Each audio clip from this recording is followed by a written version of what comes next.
तो जैसा कि आप लोगों ने पिछले पार्ट में देखा था कि सारे शार्क मॉन्स्टर्स और यू हाउ समेत बाकी के प्रीपेरेटरी मेंबर्स शार्क गार्डियन की असाइनमेंट के लिए मिंगदुओ माउंटेन पहुंच गए थे, जहां से दाओएंग ने 10 फ्लाइंग सूट्स को बोरो किए थे ताकि यू हाउ और बाकी के प्रीपेरेटरी मेंबर जिनके पास फ्लाइंग टाइप मार्शल सोल नहीं है वो इस फ्लाइंग टूल की मदद लेके उन पंडित के ग्रुप से फाइट कर सके। अब आगे, और क्योंकि अब दाओएंग फ्लाइंग टूल लेके आ चुका है इसलिए टीचर वैंग यान सभी आउटर कोर्टयार्ड के डिसिपल्स को इन फ्लाइंग सोल टूल को प्रैक्टिस करने के लिए कहती है। साथ ही इन सभी की मदद के लिए टीचर वैंग यान शार्क 7 मॉन्स्टर्स को भी इन्हें असिस्ट करने का ऑर्डर देती है। वैंग यान के इस कमांड को सुनते ही दाओएंग ने सोचा था कि वो यू हाउ को असिस्ट करेगा और इसी बहाने यू हाउ को अपने क्लीन में ज्वाइन करने के लिए फोर्स करेगा, लेकिन दाओएंग अपने इस प्लान को वर्क करता उससे पहले ही केटो यू हाउ को फ्लाइंग सोल टूल्स यूज करने का तरीका सिखाने लगता है और इस फ्लाइंग सोल टूल के बारे में यू हाउ को बताता है कि इसे हमारे सोल टूल डिपार्टमेंट ने ही प्रोड्यूस किया है और इस फ्लाइंग सोल टूल को यू हाउ भी बना सकता है जब उसके पास सोल टूल डिपार्टमेंट के और 3 सोल रिंग्स आ जाएंगे। तो केटो यू हाउ को ये भी बताता है कि सन मून एम्पायर के कंपैरिजन में हमारी फ्लाइंग सोल टूल उतनी ज्यादा इफेक्टफुल नहीं है क्योंकि सन मून एम्पायर इस फ्लाइंग टूल को बनाने में एक स्पेशल जेम का यूज करती है जो कि लोएस्ट रैंक के भी सोल मास्टर को अलाउ करती है अपने सोल पावर को इस फ्लाइंग टूल में स्टोर करने के लिए, और इसी की मदद से एक लो कल्टीवेशन वाला सोल मास्टर भी इस टूल को इजिली यूज कर सकता है। ये सुनने के बाद यू हाउ को यकीन नहीं होता है कि सन मून एम्पायर के फ्लाइंग सोल टूल में हम अपनी सोल पावर को स्टोर कर सकते हैं। तो केटो यू हाउ से कहता है कि बस यही तो गैप है हम में और सन मून एम्पायर में जो हमें खत्म करनी है। सन मून एम्पायर अपनी ये फ्लाइंग टूल ऑर्डिनरी पीपल को भी यूज करने के लिए अलाउ करते हैं ताकि कंट्री में अगर कभी भी किसी तरह की वॉर जैसी कंडीशन आई तो उसमें सन मून एम्पायर के ऑर्डिनरी पीपल भी सपोर्ट कर सके। ये जान के तो यू हाउ की आंखें चार हो जाती है कि ऐसे में तो सन मून एम्पायर अपनी 10,000 की आर्मी भी खड़ी कर सकता है। इसी टॉपिक से रिलेट करते हुए यू हाउ को टैंक सेट को लेके एक क्वेश्चन आता है जिसके बारे में वो बीवी से पूछता है कि हमारी टैंक सेट डिक्लाइन में क्यों चली गई, क्या टैंक सेट के ऑर्डिनरी पीपल ने अभी तक सोल टूल को यूज करना नहीं सीखा है। बीवी जो फ्लाइंग सोल टूल की मदद से उड़ने की कोशिश कर रहा था वो यू हाउ के इस सवाल पर थोड़ा स्ट्रेंज हो जाता है, पर बीवी टैंक सेट के डिक्लाइन की वजह भी यू हाउ को समझाता है कि आर्मी को लॉन्ग डिस्टेंस रेंज वाली टूल की ज्यादा जरूरत होती है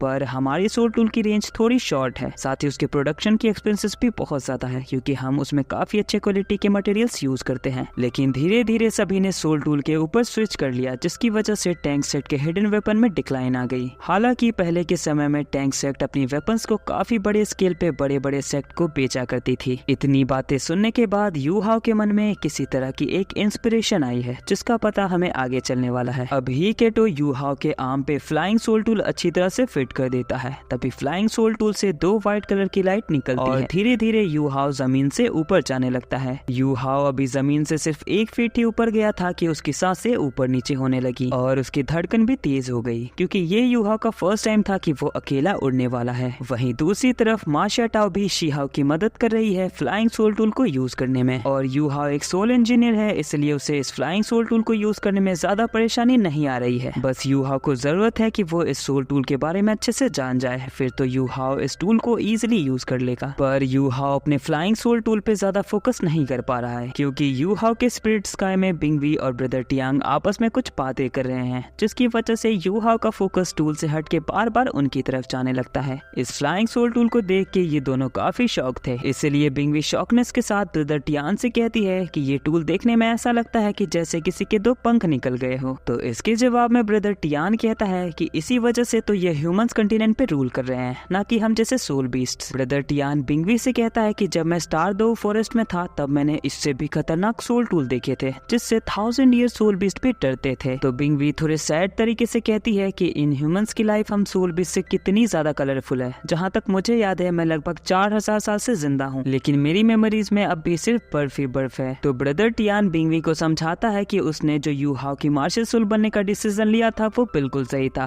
और आगे चल के उसे और भी बहुत सी इंटरेस्टिंग चीजें देखने को जरूर मिलेगी। इन दोनों की बातों के बीच यू हाउ ने अपनी फ्लाइंग कंट्रोल को चालू रखा है और यू हाउ की ओमनी असिस्टिंग स्पिरिचुअल डिटेक्शन उसे सही तरीके से उड़ने में काफी हेल्प कर रही है। यू हाउ अपनी इस मूव की मदद से टूल के टर्बुलेंस में हो रहे चेंजेस को आसानी से देख पा रहा है जिससे वो टाइमली अपने विंग्स के एंगल को चेंज कर लेता है और सिर्फ थोड़ी ही देर में यू हाउ ने स्ट्रेट लाइन में उड़ने की मास्टरी कर ली। वहीं शी हाउ इस बीच 3 बार ऊपर से नीचे गिर चुकी है और अगर माशा टाओ शी हाउ की हेल्प ना कर रही होती तो ना जाने अब तक शी हाउ कितने पीसेस में डिवाइड हो जाती। यहाँ तक कि इस फ्लाइंग सोल टूल को ट्राई करने में बीवी, शूशांसी और जियांग ननान के भी होश उड़े हैं। हालांकि उनके एक्सपीरियंस के हिसाब से उन्हें थोड़ा और टाइम लगेगा इस फ्लाइंग टूल के साथ फेमिलियर होने में, और ठीक आधे घंटे की लगातार प्रैक्टिस के बाद अब सभी एटलीस्ट हवे में अपने आप को होल्ड कर पा रहे हैं। और अब क्योंकि सब इस टूल से उड़ने लायक हो चुके हैं, इसलिए एल्डर शुआन अब इन सभी को यहाँ से किसी और अननोन प्लेस पे ले जा रहे हैं और इन सभी को फिर से मा शाओटाओ ही लीड कर रही है। इस बार भी यू हाओ की स्पिरिचुअल डिटेक्शन की मदद से सारे आउटर कोर्टयार्ड के डिसिपल्स अपनी टर्बुलेंस को इजीली मेंटेन कर पा रहे हैं। वहीं यू हाओ और वैंगडोंग की हाओदोंग पावर की मदद से यू हाओ और वैंगडोंग की स्पीड लगभग शू शांसी, बीवी, जियांग ननान और ही केटो से कम भी नहीं है। लेकिन शीहा को अब भी अपने वेस्ट पे रोप बांध के ही उड़ना पड़ रहा है और इसी रोप के सहारे मा शाओटाओ शीहा को पुल करके ले जा रही है। पर आउटर कोर्टयार्ड के स्टूडेंट की लिमिट है 2 घंटे में 500 मील कवर करने की, इसलिए इतनी दूरी तय करने के बाद सारे लोग फिर से एक ब्रेक पे रुकते हैं और चलते चलते इन सभी को फिर से भूख लग जाती है, इसलिए यू हाओ फिर से इन सभी के खाने का इंतजाम करता है। सभी को डिनर करते और अपनी सोल पावर को रिकवर करते रात हो जाती है, लेकिन स्टार की लाइटनिंग की वजह से उन्हें सब कुछ क्लियरली दिख पा रहा है। वहीं यू हाओ को इस डार्कनेस से कोई खास फर्क नहीं पड़ता है, क्योंकि यू हाओ की स्पिरिट आई की वजह से उसे चीजों को आसानी से देखने में कोई दिक्कत नहीं आ रही है। तभी टीचर वैंग यान यू हाओ और बाकी सभी को एक रोप देती है और कहती है कि इस रोप को अपने थाई और वेस्ट पे अच्छे से बांध लो। इस रोप की मदद से 2 अलग अलग कल्टीवेशन लेवल के सोल मास्टर फ्लाइंग टूल से एक सर्टेन स्पीड के लिमिट में फ्लाई कर सकते हैं, क्योंकि ये रोप किसी हायर कल्टीवेशन लेवल के सोल मास्टर को अपने साथ किसी लो कल्टीवेशन लेवल के सोल मास्टर को कैरी करने में हेल्प करती है, जिससे कि हाई कल्टीवेशन वाले सोल मास्टर लो कल्टीवेशन वाले सोल मास्टर को अपने साथ एक अच्छी स्पीड में लेके चल सके। यहाँ तक कि इस रोप को टीचर वैंग यान ने भी टाई किया है और फाइनली इस रोप की स्टार्टिंग एल्डर शुआन ने पकड़ ली, क्योंकि अब एल्डर शुआन अकेले ही इन सभी को अपने स्ट्रेंथ से फ्लाई करा के ले जाने वाले हैं। उड़ने से पहले एल्डर शुआन सभी को वार्निंग दे देते हैं कि सभी को अपनी पोजीशन सामने की तरफ रखनी है और फ्लाई करते ही अपनी सोल पावर को एक्टिवेट कर लेना है, ताकि वो अपनी फिजिकल बॉडी को वाइंड के टर्बुलेंस से हार्म होने से बचा पाए। सभी को इंस्ट्रक्शन देते ही एल्डर शुआन फ्लाई करने के लिए तैयार हो जाते हैं। किसी ने ये नहीं देखा कि एल्डर शुआन ने कौन सी मूव यूज करी, पर उनके 3 कहते ही यू हाओ और कैटू के बैक पे एक एक विंग अपीयर हो गई। साथ ही एल्डर शुआन के बैक पे भी एक डार्क रेड कलर की विंग लग गई, जो कि देखने में बहुत ही वाइड और टेरिफाइंग लग रही है, जिसके एंड पर 12 सोल थ्रस्टर्स लगे हैं। इस तरह के फ्लाइंग सोल टूल को militarized version of flying soul tool कहा जाता है, जो कि देखने के बाद सभी शॉक थे। इवन यू हाओ और वैंगडोंग के पास भी सिर्फ 2 सोल थ्रस्टर लगे थे उनके फ्लाइंग सोल टूल पे। तभी एल्डर शुआन जोर से चिल्लाते हैं लेट्स गो, और सभी रॉकेट की स्पीड से उड़ जाते हैं। एल्डर शुआन समेत सभी के सोल थ्रस्टर वाइट ब्लेजिंग लाइट के साथ चमकने लगती है। तभी यू हाओ को फील होता है कि उसकी कमर पे बहुत ही ज्यादा फोर्स अप्लाई हो रही है, जो कि उसे हार्म भी पहुंचा सकती है, और स्पीड इतनी होने की वजह से यू हाओ अपने आसपास भी कुछ क्लियरली देख नहीं पा रहा था। फिलहाल इसी के साथ ये पार्ट यहीं पे खत्म होता है। आगे की स्टोरी हम नेक्स्ट वीडियो में देखेंगे। वीडियो पसंद आई हो तो वीडियो को लाइक करना और चैनल पे नए हो तो चैनल को सब्सक्राइब करना और कमेंट में अपना ओपिनियन जरूर बताना।